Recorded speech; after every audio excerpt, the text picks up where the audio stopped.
Ja już nie mam siły do tego dziecka. Ona wyprawia. Kto to wiedział przekuwać sobie język? Do szpitala trafia 15-latka z bolesną raną po przekłuciu języka. Jej matka jest przerażona głupotą córki.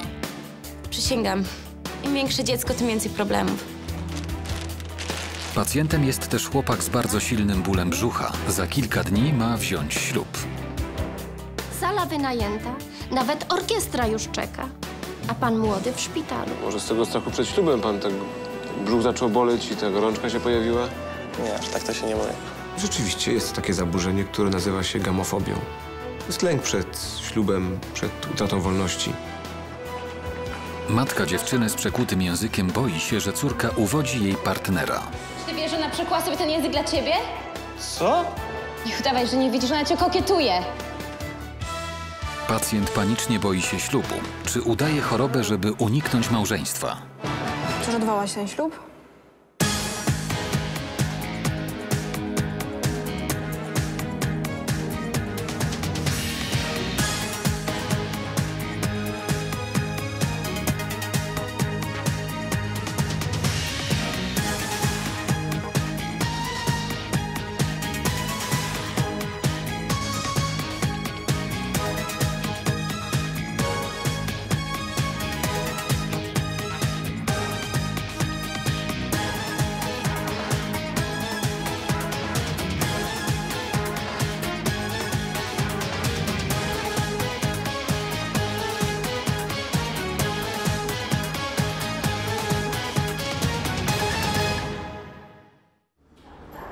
Poniedziałek rano.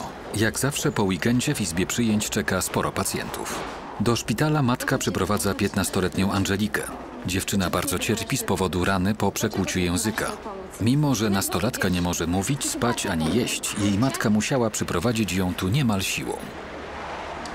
Panie doktorze, przepraszam, panie doktorze. Moja córka strasznie krwawi z języka. Kilka dni temu wstawiła sobie tam kolczyk. Mówiłam jej, że to niebezpieczne, Dobrze, ale... proszę się zarejestrować i czekać na wezwanie lekarza. Dobrze, tylko my musimy szybko, panie doktorze. Ten język jest strasznie opuchnięty. Ja rozumiem. Proszę się zarejestrować. Lekarz wezwie najszybciej jak się da, dobrze? Dziewczyna przekuła język wbrew matce. Teraz kobieta jest na nią zła. Neurologia, już sobie sprawdzę. Godzinka 11 najwcześniej. Mówiłam jej, żeby nie przybijała sobie tego języka. Co to w ogóle za pomysł? Jak można jeść z czymś takim w buzi? Ale nie, jej wydawało się, że będzie piękna. Narobiła problemów sobie i mnie, bo ja zamiast siedzieć w pracy, jeżdżę z nią po szpitalach. Przysięgam, im większe dziecko, tym więcej problemów. Dziewczyna została już przyjęta na oddział i zajmie się nią dr Anna Nowicka. W nocy pani doktor córka mało się nie udusiła.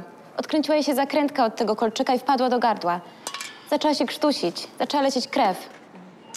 Ja nie widzę go i prawdę powiedziawszy, prawie go nie czuję. Gdzie on jest? Pięknie sobie narobiłaś. Wydaje mi się, że są dorośli. Wszystko wiedzą. A gdzie córce przebili ten język? W studiu piercingu. Podobno czystym. No mam nadzieję, że dali jakieś leki na wypadek, gdyby coś się zaczęło dziać. Nie, tylko wodę utlenioną do przemywania. A, no to pięknie. Szerzej, szerzej, kochanie. A może to jest reakcja alergiczna? Ona jest uczulona na nikiel? Nie wiem. No nic, będziemy musieli zrobić rentgen tego języka. Otwórz jeszcze. No i zobaczymy, gdzie się ten kolczyk na języku przemieścił. A później go usuniemy, tak? Jak go w ogóle znajdziemy. Usuniemy? No tak. A co, chcesz go sobie zostawić? Jako ty masz dreszcze. Gorączka. Jeszcze raz szpatułka. Sytuacja jest bardzo poważna. Doktor Anna nie może znaleźć kolczyka, który jest źródłem groźnej infekcji. Prawdopodobnie wbił się gdzieś w spuchnięty mięsień i uszkadza go przy każdym najmniejszym ruchu. Trzeba go szybko znaleźć i usunąć. No nic.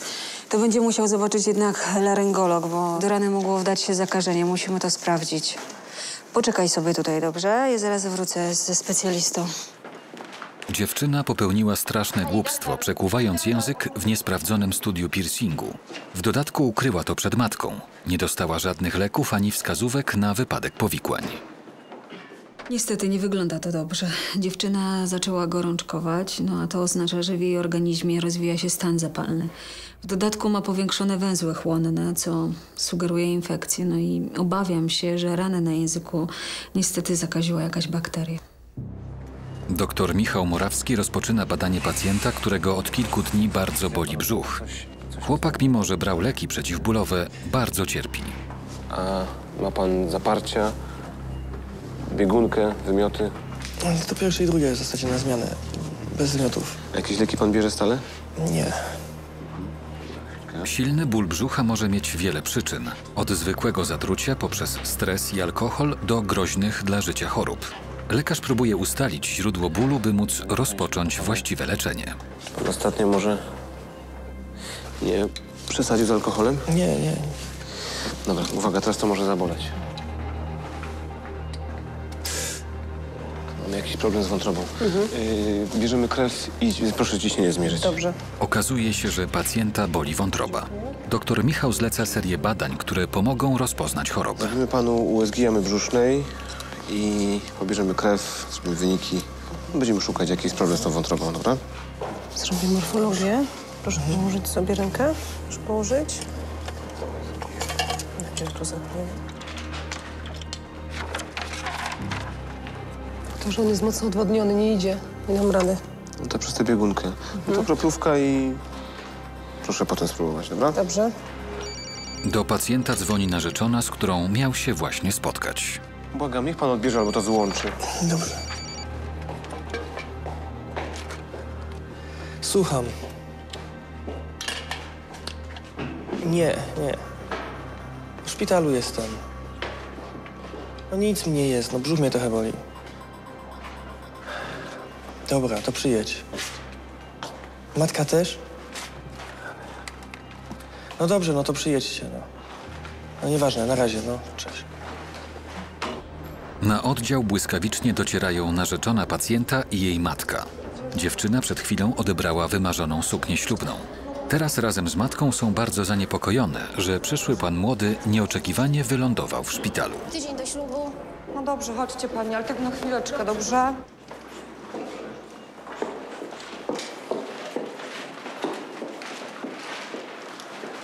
Ma pan gości. Wygląda na to, że pacjent nie cieszy się z wizyty przyszłej żony i teściowej. Ale proszę teraz nie mówić jeszcze przez chwilkę i nie ruszać się, dobrze? Momencik. Matko Boska. Tydzień do ślubu, a pan młody pod kroplówką. 90/60 zawsze masz takie niskie ciśnienie? Nie wiem, chyba nie. Pawełku, co się stało? Nie no, nic takiego, no. Brzuch mnie boli. No ale od czego? Zatrułeś się? Właśnie nie wiem, sprawdzałem to teraz. Pewnie zjadł coś nieświeżego. Tak to jest, jak się jada na mieście. Mamo, przestań, nie widzisz, że jest chory? Mieliśmy dzisiaj odebrać suknię, pamiętałeś? Tak, tylko naprawdę kiepsko się czułem, wiesz. Nic nie szkodzi, odebrałam z mamą. Pokażę ci, dobra? Ale nie będę przymierzać, bo podobno to przynosi pecha.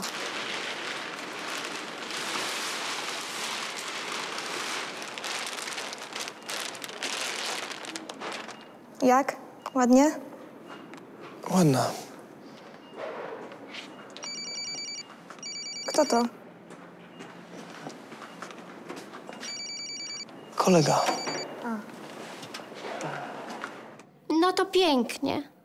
Wszystko zapięte na ostatni guzik. Zaproszenia wysłane, ksiądz umówiony, sala wynajęta, nawet orkiestra już czeka. A pan młody w szpitalu. Doktor Anna wraca z laryngologiem do swojej pacjentki. Dziewczynę przytula sporo starszy od niej mężczyzna. Przepraszam, a pan jest kim dla pacjentki? Jestem facetem Danuty, prawie ojczymem. Dobrze, a czy mogliby państwo jednak zaczekać na korytarzu? Dobrze. Jasne, nie ma problemu. Laryngolog chce sprawdzić, gdzie jest kolczyk, który spowodował zakażenie języka. Dopóki nie zostanie usunięty, infekcja może niebezpiecznie się rozwijać i zagrażać zdrowiu dziewczyny. Jeszcze mocniej. A nic nie widzę, jest mocno opuchnięty. Wygląda to na zakażenie bakteryjne. No właśnie tego się obawiam. Może? Jeszcze mocniej muszę? Wyczuwasz ten kolczyk? No i ledwo. Chyba przesunął się między mięśnie języka. Zobaczone jeszcze ma węzły chłonne powiększone. Widzisz? No nie wygląda to za dobrze. Ja bym to jak najszybciej usunęła. Potem się bakterie namnożą i będzie niedobrze. Rozumiem. W takim razie zrobimy wymaz z gardła, antybiotyk o szerokim spektrum i jeszcze rentgen języka możemy. Oczywiście. To dzięki bardzo. Słuchaj, zdejmij sobie buty i połóż się, dobrze? Zaraz zajmie się tobą pielęgniarka. Matka dziewczyny jest oburzona niewłaściwym zachowaniem swojego partnera. Ma pretensje, że to dla niego dziewczyna przekuła sobie język. O czym ty opowiadasz? Powiedziałeś jej, że podobają ci się kolczyki w różnych dziwnych miejscach. No mówiłem, ale przecież żartem. Kobieta znowu zastaje swojego partnera i nastoletnią córkę w dwuznacznej sytuacji. Cały czas podrywasz moją córkę. Oszalałaś. Przecież to jeszcze dziecko jest. Ja tam widzę co innego. Jak ona może myśleć, że jestem do czegoś takiego zdolny? Czego się wystraszyłeś? Pacjent z bólem brzucha boi się ślubu. Czy chłopak coś ukrywa? Teraz mi mówi, że się boi ślubu? Teraz? Może z tego strachu przed ślubem pan tak brzuch zaczął boleć i ta gorączka się pojawiła? Lekarze podejrzewają, że to strach pacjenta przed ślubem jest przyczyną bólu. Rzeczywiście jest takie zaburzenie, które nazywa się gamofobią.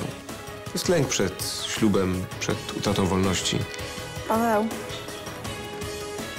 chcesz odwołać ten ślub? 15-letnia dziewczyna trafia do szpitala z bolesną raną po przekłuciu języka.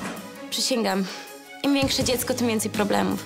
A gdzie córce przebili ten język? Doktor Anna nie może znaleźć kolczyka, który spowodował zakażenie. Tymczasem infekcja się zaostrza. Matka nastolatki jest przerażona. Młodego mężczyznę, który za kilka dni ma się żenić, bardzo boli brzuch. Przyszła teściowa obawia się, że ślub może się nie odbyć. Sala wynajęta, nawet orkiestra już czeka, a pan młody w szpitalu. Matka nastolatki jest zazdrosna o swojego partnera. Kobieta jest pewna, że to dla niego dziewczyna przykuła sobie język i trafiła do szpitala. Że ja cię kokietuję. Co jej znowu chodzi? Że niby przeze mnie Angelika tu trafiła? Bo powiedziałem, że podobają mi się kolczyki w dziwnych miejscach? Tanka jest chyba zazdrosna o własną córkę. To paranoja. Narzeczona pacjenta z bólem brzucha jest bardzo zaniepokojona. Jej chłopak dziwnie się zachowuje. Za kilka dni ślub, a przyszły pan młody sprawia wrażenie, jakby zupełnie się nie cieszył małżeństwem. Dziewczyna przeczuwa, że coś jest nie tak. Gdzie byłeś cały weekend? Dzwoniłam do ciebie kilkanaście razy. Martwiłam się. Wiem, przepraszam, Olga. Byłem w górach, a telefon nie miał zasięgu. W górach sam? Mhm. Po co znowu tam pojechałeś? Przecież niedawno byłeś.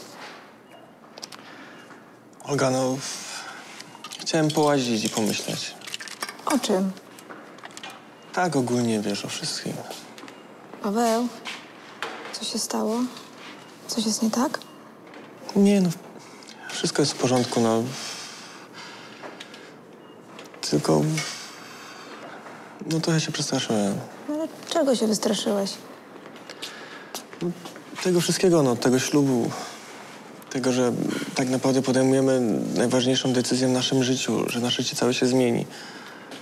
No nie wiem, ty się nie boisz? Nie chcesz się ze mną ożenić? Masz kogoś innego? Nie, Paweł, no co się stało? nie mam nikogo. Paweł. Paweł, twoja mama o mało zawału nie dostała, jak się dowiedziała, że jesteś w szpitalu. Dlaczego do niej nie zadzwoniłeś? Teraz mi mówi, że się boi ślubu? Teraz? Co mu się nagle stało? Jeszcze tydzień temu wszystko było w porządku. Cieszył się tak jak ja. Wszystko planowaliśmy. Co się nagle zmieniło? Doktor Michał ciągle nie wie, co dolega jego pacjentowi. Gdy przychodzi go ponownie zbadać, zauważa leżącą na łóżku suknię ślubną. Pan co, młody żonko? Panie doktorze, ja jestem mamą panny młodej. Oni za tydzień mają brać ślub. Co mu jest? No tego jeszcze nie wiemy. Jak to nie wiecie? Przecież go brzuch boli. Pan wygląda, jakby miał gorączkę. Proszę pokazać gardło. Otworzyć buzię i język wystawić. Ma pan czerwone gardło i białe naloty na migdałkach. Pan ma anginę. Pani Elu? Tak? Proszę zmierzyć temperaturę. Dobrze już. Stan pacjenta z bólem brzucha się pogarsza. Chłopak ma wysoką gorączkę. Wygląda na to, że ślub rzeczywiście może się nie odbyć. Kto to znowu do ciebie wydzwania? Kolega. Proszę wziąć tą suknię, bo blokuje łóżko, dobrze? Tak. Do pacjenta próbuje się dodzwonić była dziewczyna. Jednak chłopak nie chce odebrać telefonu. Tu ta morfologia jest w porządku. Podczas gdy dr Michał analizuje wyniki badań pacjenta, pielęgniarka oddziałowa mówi mu o swoich podejrzeniach. Wiesz co, ja nie chcę plotkować, ale słyszałam, jak mówił, że się bardzo boi ślubu. No wiesz co, może tego objawy mają podłoże psychiczne. A kto się boi ślubu? Mój pacjent.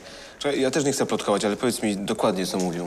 Wyjechał na weekend w góry, żeby sobie wszystko przemyśleć i że jest przerażony zmianami, które mają nastąpić w jego życiu. Ale co myślicie, że symuluje, bo chce uciec przed ołtarza? Nie, no przecież, wiesz, no, nie mógł sobie wywołać gorączki ani anginy. Poza tym ma bolesny brzuch pod prawym łukiem żebrowym. To jakieś chyba są problemy z wątrobą. Rzeczywiście jest takie zaburzenie, które nazywa się gamofobią. To jest lęk przed ślubem, przed utratą wolności.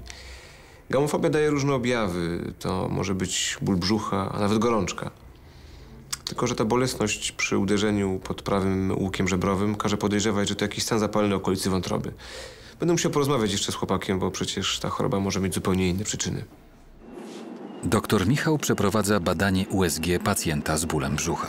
Przy okazji ma zamiar porozmawiać z pacjentem o jego nastawieniu do małżeństwa. Wciąż nie wie, czy chłopak jest tylko przerażony nadchodzącym ślubem, czy też rzeczywiście jest na coś chory. Dobra, wątroba niepowiększona o jednorodnym echogramie. Tu nie ma żadnych zmian ogniskowych. Tu wszystko jest w porządku. Dobrze. To co? Żeni się pan, tak? No, niestety. Dlaczego niestety? No, sam nie wiem. Dobrze. Proszę się podnieść troszkę na lewy bok, dobrze? Chłopak rzeczywiście boi się ślubu. Ma wątpliwości, czy wybrał odpowiednią dziewczynę, czy będą razem szczęśliwi i czy ich związek przetrwa próbę czasu. Przeraża go nudna stabilizacja. Tymczasem jego narzeczona, pełna najgorszych przeczuć, czeka na korytarzu. A dlaczego pan się nie cieszy?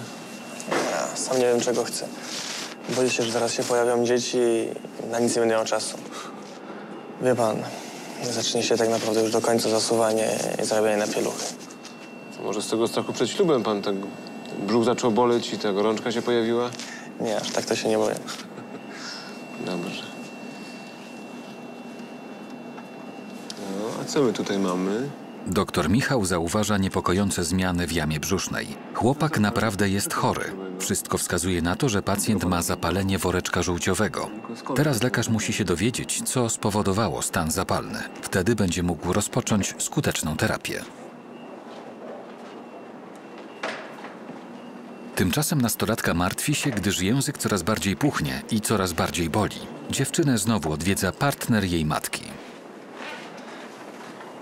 Boli cię?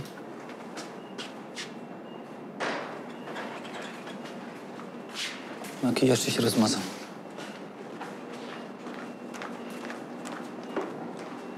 Poczekaj, pomogę ci. Mężczyzna znowu zachowuje się niewłaściwie. Po raz kolejny przyłapuje go na tym matka dziewczyny. Przepraszam. Mamy już zdjęcia tego kolczyka. Wiemy, gdzie on dokładnie jest i teraz będziemy mogli go usunąć. Czy będzie to bolało? To znaczy, musimy na pewno język delikatnie naciąć, ale w znieczuleniu miejscowym.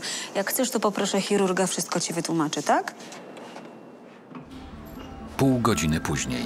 Trwa zabieg usuwania kolczyka u nastolatki. Jej matka z niepokojem czeka przed salą zabiegową. Jest wściekła na swojego partnera o to, że podrywa jej córkę. Kobieta jest z mężczyzną od pół roku. Nie pierwszy raz widzi ich dziwne zachowanie. Ma coraz więcej podejrzeń. Ciężko to znosi i już nie radzi sobie z zazdrością. Możesz mi w końcu powiedzieć, o co ci chodzi? Co mi chodzi? Jeszcze się pytasz? Tak, pytam się, bo nie wiem.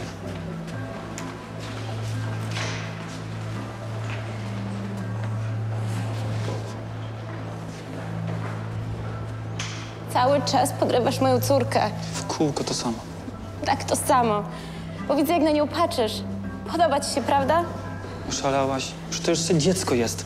Ja tam widzę co innego. Ona cię kokietuje, a ty zachowujesz nie jak ojczym, a jak mężczyzna. Całkiem ci odbiło, jesteś zazdrosna. Tak jestem. Boję się, że któregoś dnia wrócę do domu i zostanę was razem. Ja ci po prostu nie ufam, rozumiesz? Ty naprawdę myślisz, że ja mógłbym z twoją córką... Naprawdę myślisz, że jestem do czegoś takiego zdolny? Przecież ona ma 15 lat. Tak, jest młoda i ładna. Zwariowałaś. Całkiem zwariowałaś. Jak ona może myśleć, że jestem do czegoś takiego zdolny? Takie ma o mnie zdanie? Myśli, że będę dobierał się do jej córki? Wspaniale. Oczywiście, że Angelika mi się podoba, to ładna dziewczyna. Ale nigdy nie zrobiłbym czegoś takiego. Naprawdę nie rozumiem, czego ona ode mnie oczekuje. Nie mogę dotknąć Angeliki, nie mogę do niej nic powiedzieć. Chociaż może faktycznie coś w tym jest. Zauważyłem, że dziewczyna się trochę we mnie zadłużyła. Ale czy to moja wina? Narzeczona pacjenta z zapaleniem woreczka żółciowego ma nadzieję, że ten przestanie się wahać w sprawie ślubu. Chłopak ukrywa przed nią, że ostatnio spotyka się ze swoją byłą dziewczyną. Spędzili razem ostatni weekend w górach. Serce niepowiększone. Naprawdę nie wiem, co jest przyczyną tego stanu zapalnego, ale zleciłem już zrobienie rozmazów krwi w kierunku choroby pasożytniczej. O, panie doktorze, wiecie wreszcie, co mu jest? Czekamy na wynik rozmazu z krwi. Musimy sprawdzić, co jest przyczyną stanu zapalnego. Czy to jakaś bakteria, czy jakiś pasożyt. Matko święta, leży tu chłopak, ma tydzień do ślubu, on musi być zdrowy. Pan tego nie rozumie? Ja doskonale to rozumiem i naprawdę robię, co mogę. Czy pan sobie zdaje sprawę, jakie są koszty takiej imprezy? Pani, kiedy dostanę te wyniki, będziemy wiedzieli, co dolega panu Pawłowi. Przepraszam. O nie, idę zadzwonić do profesora.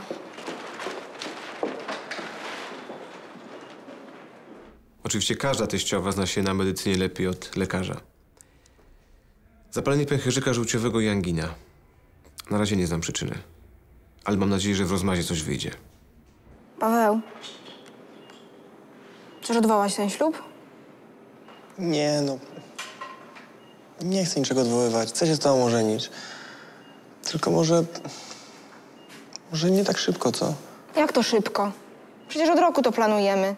Co się nagle stało? No nic się stało, Ola, no przepraszam. Przepraszam cię, Ola, no po prostu dajmy sobie trochę czasu. Zastanówmy się jeszcze. Może za pół roku, za rok będziemy pewni. Ale ja już jestem pewna. Ty też byłeś. Jeszcze tydzień temu. Co się nagle stało? Przyznaj się, poznałeś kogoś. Nie, nikogo nie poznałem. Paweł, zawiodłam się na tobie. Olga. Wiesz? Jesteś gówniarzem. Nieodpowiedzialnym szczeniakiem. Gówniarzem jesteś. Olga, Paweł. proszę cię, Olga, no. Olga. Olga! Co ty jej znowu zrobiłeś? Siostro, wybiegła tu dziewczyna. Gdzie ona pobiegła? Pobiegła. Dziewczyna jest załamana. Nie spodziewała się takiego ciosu na kilka dni przed ślubem. Bardzo kocha chłopaka, ale teraz czuje się zraniona. Matka jednak za wszelką cenę chce doprowadzić do ich małżeństwa.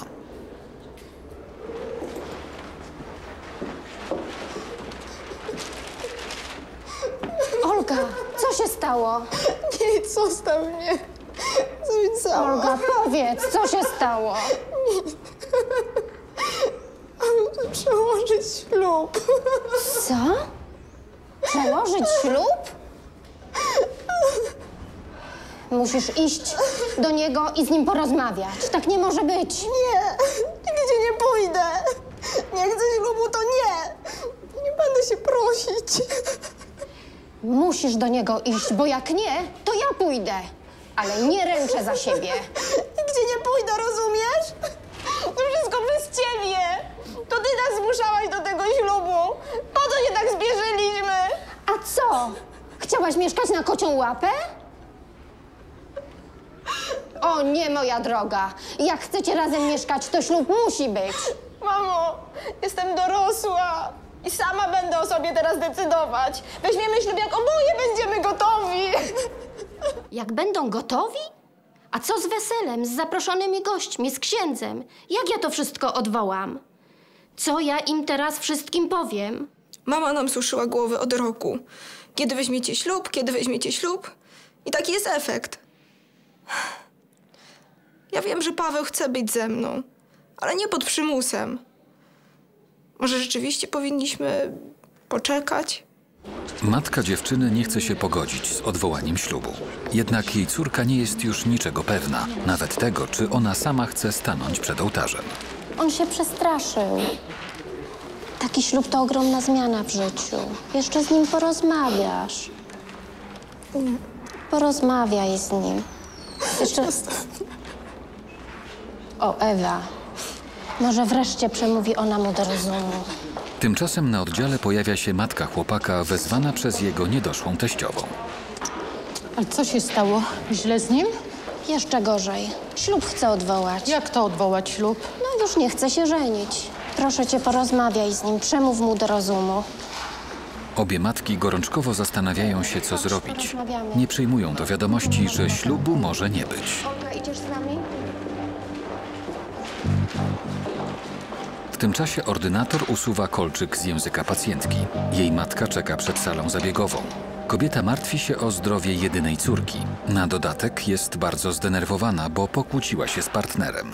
W chwili, kiedy bardzo potrzebuje wsparcia, czuje się zraniona i osamotniona.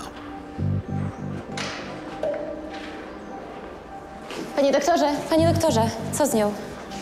No wszystko poszło dobrze, a tu jest kolczyk na pamiątkę, to cośmy usunęli. Wszystko się udało, nie było żadnych komplikacji? No mieliśmy drobny problem, bo widzi pani, wdało się zakażenie i ja nie mogłem przyjść języka. To się będzie musiało samo zrosnąć, ale dostała antybiotyki. Myślę, że będzie wszystko dobrze. Co za ulga. A kiedy będzie mogła normalnie jeść i pić? Wszystko się unormuje, myślę, od kilku do kilkunastu dni. Dziękuję, panie doktorze. Nie ma za co, Dziękuję. ale proszę pilnować córki, żeby sobie już nic nie przekłuwała, dobrze? Dziękuję. Co za szczęście, że zabieg się udał. Bo już miałam wyrzuty sumienia, że moja córka ma operację, a ja kłócę się z własnym facetem. Co za ulga. Chciałabym ją zobaczyć, zapytać, jak się czuje. Nacierpiała się tyle przez ten kolczyk. Kobieta jest szczęśliwa, że zabieg się udał i ma nadzieję, że jej dziecko szybko wyjdzie ze szpitala. Lekarze pozwolili jej wejść do córki.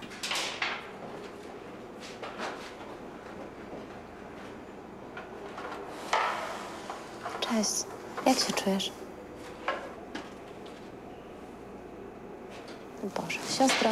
Tak, słucham? Nie ma chyba gorączkę. Tak? Już sprawdzę. Przepraszam. O Boże. Leć szybko po lekarza, dobrze? Co się dzieje? Proszę na chwileczkę wyjść, dobrze? No, ale Bardzo co się dzieje? Proszę nie mi wiem, powiedzieć, co nie się wiem, dzieje. ale lekarz zaraz przyjdzie, musi to szybko zobaczyć. Proszę zaczekać, bardzo proszę. Stan pacjentki pogarsza się. Dziewczyna dostaje bardzo wysokiej gorączki. Dobrze, nie zasypiaj mi. Angelika. Co się dzieje? Dlaczego nikt mi nic nie chce powiedzieć? Żeby to nie były tylko żadne komplikacje po zabiegu. Boże, co się dzieje z moją córką? Angelika, co się dzieje? Wysoka temperatura 39, trudności z oddychaniem, spuchła na twarzy, ciśnienie leci w dół, saturacja 86. Dobrze, tlen przez maskę będzie? Dobrze, już?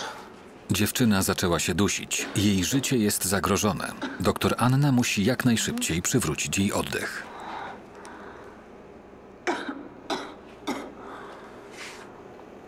Płuca czyste. Doktor Nowicka podejrzewa ciężki wstrząs alergiczny. W takim wypadku liczy się każda sekunda. Szpatułka.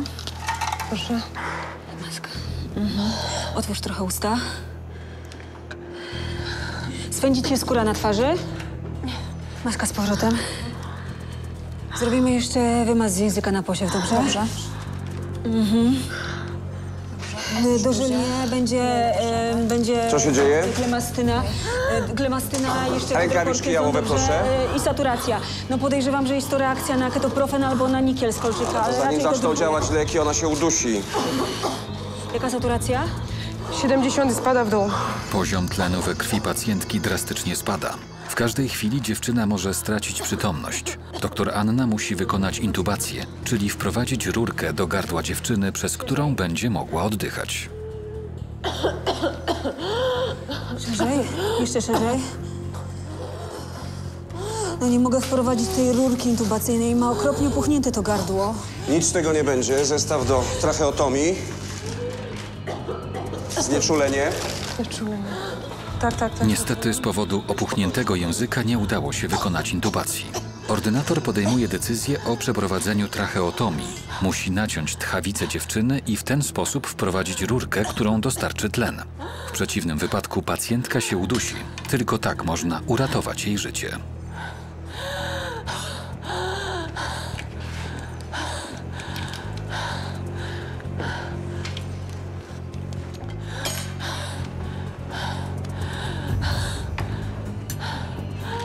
Rurka.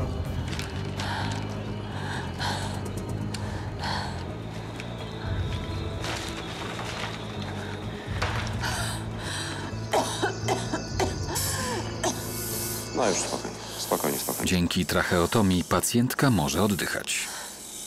No i mamy ją. Wydaje się, że to taki niewinny zabieg. Usunięcie kolczyka pestka, prawda? I kiedy myślimy, że wszystko poszło dobrze, nagle organizm reaguje uczuleniem z takim dramatycznym przebiegiem. I pomyśleć, że jej życie było zagrożone z powodu głupiego kolczyka. Przerażona matka dziewczyny cały czas czeka na korytarzu. No niestety, po zabiegu u córki nastąpiły komplikacje. Miała obrzęk krtani, gardła i poważne trudności w oddychaniu, dlatego musieliśmy przeprowadzić tracheotomię. Matko, wdycha przez rurkę w gardle? Tak, musieliśmy to zrobić, żeby tlen w ogóle docierał do płuc, ale spokojnie, ona już wraca do siebie. No i miejmy nadzieję, że na dzisiaj to koniec niespodzianek. Przecież wszystko już było dobrze.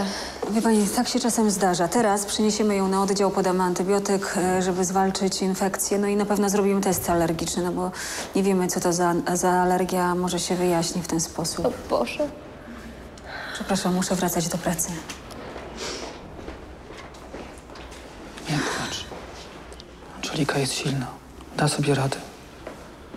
No, Danka. Mam nadzieję, że Angelika wyzdrowieje. Nie darowałbym sobie, gdyby przez moje głupie gadanie o kolczykach coś się jej stało. I muszę porozmawiać z Danką. Może faktycznie miała powody do obaw. Chciałem zastąpić Angelice ojca, ale ona źle odczytywała te znaki. Chyba się nawet we mnie zakochała. I muszę się przyznać, że mi to trochę imponowało. Durej ze mnie. Partner kobiety przeprasza ją za to, że flirtował z jej córką. Czy kobieta mu wybaczy? Ale ona to wszystko odbierała inaczej. Pomyślała chyba, że mi się podoba. Postaram się coś z tym zrobić. Widziałam na korytarzu Olgę, jej mamę. Obie matki za wszelką cenę chcą przekonać pacjenta, żeby nie odwoływał ślubu. Jak to? Dlaczego? Chyba rzeczywiście się wystraszył. Co? Jak to się wystraszył? To ile on ma lat? Rany boskie, co za rączkę go trzeba potrzymać? Halo, Ewelina? W szpitalu pojawia się była dziewczyna chłopaka. Jego narzeczona podejrzewa zdradę. Mam tego wszystkiego dosyć.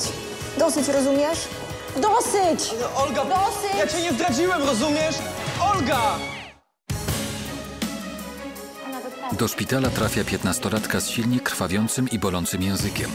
Dziewczyna przekuła go i wdało się zakażenie, które powoduje groźne komplikacje. Czy ty wiesz, że ona przekuła sobie ten język dla ciebie? Co? Nie udawaj, że nie widzisz, że ona cię kokietuje. Do szpitala trafia też chłopak z ostrym bólem brzucha. Pacjent ma zapalenie woreczka żółciowego. Chłopak panicznie boi się ślubu. Teraz mi mówi, że się boi ślubu? Teraz?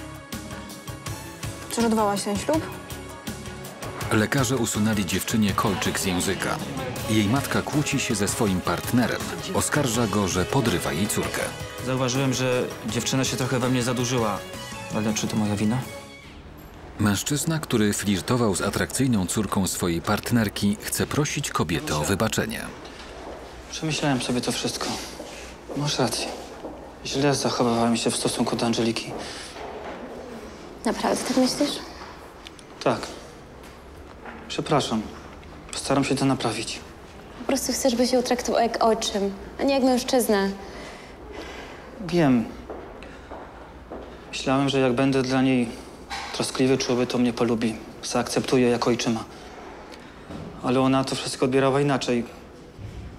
Pomyślała chyba, że mi się podoba. Postaram się coś z tym zrobić.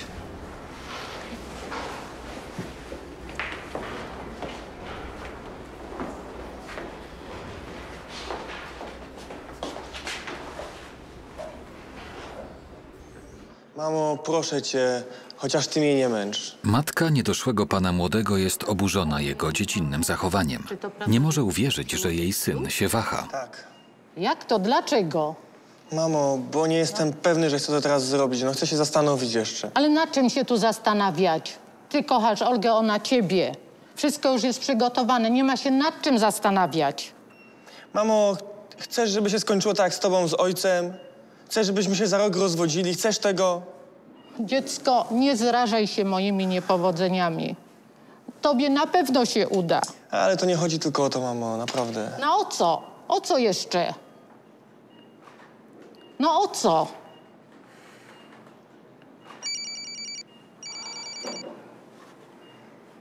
Mamo, muszę odebrać.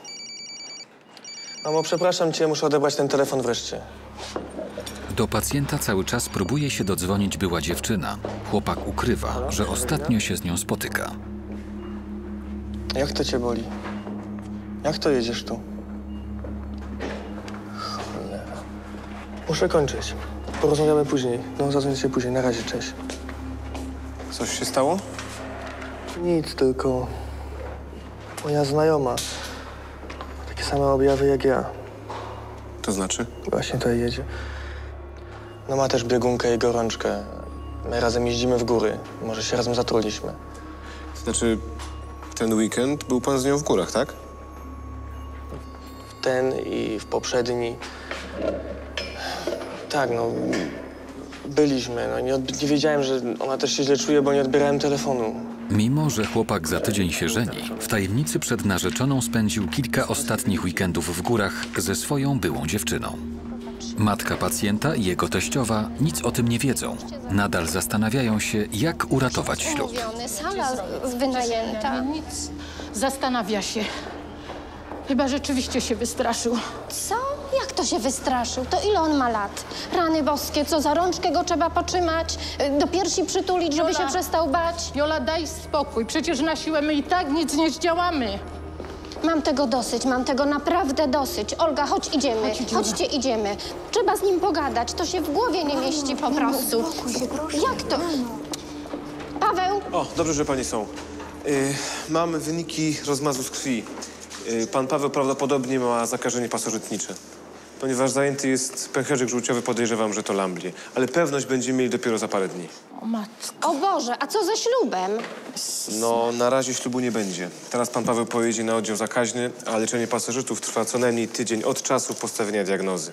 Bardzo mi przykro. A pani powinna się przebadać. Jak to ślubu nie będzie? Wszystko jest przygotowane. Olga, przepraszam cię. Przepraszam cię za wszystko. Teraz wiadomo, dlaczego chłopak bał się ślubu i dlaczego nikomu nie powiedział o wycieczce w góry. Teraz on i ta jego koleżanka prawdopodobnie oboje mają lambliozę. Tak oto pasożyt uratował go przed małżeństwem, przynajmniej na razie. Do szpitala dociera była dziewczyna chłopaka, którą również bardzo boli brzuch. Ma dokładnie takie same objawy jak pacjent. Wszystko wskazuje na to, że razem zarazili się pasożytem podczas wyjazdu w góry. Ewelina? To pani ma takie same objawy jak Paweł? Tak, to ja. Jak to masz takie same objawy? Jedliśmy obiad w schronisku, może to tam. Byliście razem w górach? Przepraszam, myślałam, że wiesz. Nie. Z nami nic nie było. Łączy nas tylko przyjaźń, przysięgam. Nie, Paweł. Mam tego wszystkiego dosyć. Dosyć, rozumiesz? Dosyć! Ale Olga, Dosyć! ja cię nie zdradziłem, rozumiesz? Olga! Olga! I pomyśleć, że moja córka chciała wyjść za ciebie za mąż. Synu, coś ty narobił. Olga! Olga!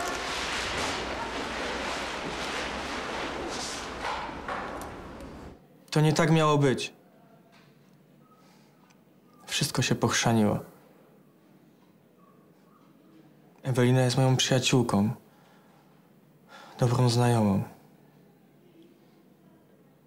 Tam naprawdę między nami do niczego nie doszło. Byliśmy kiedyś parą, ale to nie ma nic do rzeczy. Ja tam wyjechałem, żeby to wszystko przemyśleć. Zastanowić się.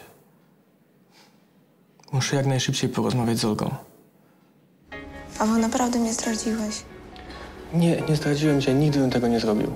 Ale naprawdę czuję się Ale oszukana. nigdy bym tego nie zrobił. Rozumiesz, my tylko chodzimy razem po górach. Po prostu lubimy razem chodzić po górach. Nic nie będzie zrobił przeciwko tobie. Paweł, ja muszę ci ufać.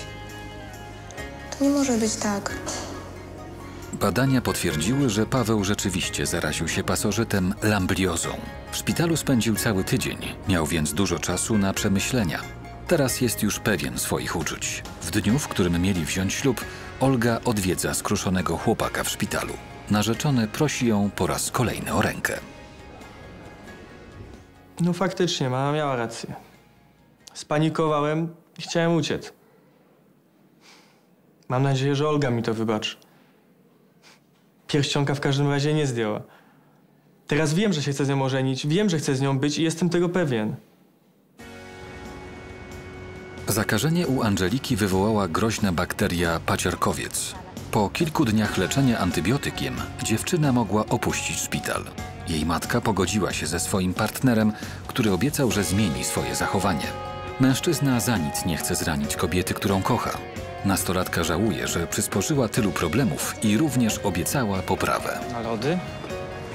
Może chodźmy na rynek, co? Na obwarzanka. Z tym kolczykiem to naprawdę przesadziłam. Nie wiem, co mi strzeliło do głowy. Przyznaję, chciałam się trochę popisać, ale czy to było tego warte? No bo przecież kocham swoją mamę. To było bardzo głupie. Hej, człowieku, utopisz się, ej. Pogotowie przyjeżdża do młodego mężczyzny. Chłopak od powrotu z podróży dziwnie się zachowuje, jakby nie wiedział, gdzie jest i co się z nim dzieje. Ratownicy podejrzewają zatrucie lekami lub przedawkowanie narkotyków. Jednak narzeczona mężczyzny temu zaprzecza. Na oddział ratunkowy trafia 5-letni chłopiec z gorączką i bólem brzucha. Jest z nim zaniepokojona mama. Cudownie. Rodzice chłopca są rozwiedzeni. Ale proszę się uspokoić. Dziecku taki ton raczej nie pomoże, tak? Mam nadzieję, że mi wybaczy i będziemy mogli ze sobą normalnie rozmawiać, tak dla dobra dziecka.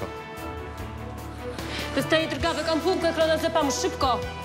Chłopak zabrany z bulwarów dostaje drgawek i zawału serca. Czy lekarzom uda się uratować mu życie? Spokojnie. Dochodzi przecież do zatrzymania oddechu i krążenia. Defibrylator, 200 Juli. Ambu, wentylujemy go. Mam nadzieję, że dla niego nie jest jeszcze za późno.